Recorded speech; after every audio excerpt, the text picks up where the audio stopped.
ஆண்களுக்கு மட்டுமல்ல, அரசியல் என்பது ஆண்களுக்கு மட்டுமல்ல, ஆளுமை திறன் என்பது ஆண்களுக்கு மட்டுமல்ல, பெண்களுக்கும் தான். பெண்களும் தலைவர்கள் தான், பெண்களும் ஆளுமை திறன் உள்ளவர்கள் தான்.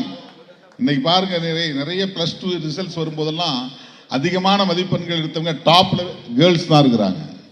ஒரு காலத்தில் பெண்கள் படிக்கவே கூடாது, இந்த சமூகம் அவங்களை அடக்கி ஒடுக்கி வைத்திருந்தது. இன்னைக்கு ஆசியா விளையாட்டு போட்டியில் ஒரு பள்ளி மாணவி கண்ணகி நகர் கார்த்திகா கோல்டு மெடல் வாங்கிட்டு வந்திருக்கிறாங்க. அபினேஷ் ஒரு தம்பி வாங்கிட்டு வந்திருக்கிறான். ஆனா ஒரு காலத்துல விளையாட்டுன்னா ஆண்களுக்கு மட்டும்தான் அப்படிங்கிற நிலை இருந்தது. இப்போ அது டெவலப் ஆயிருக்கு.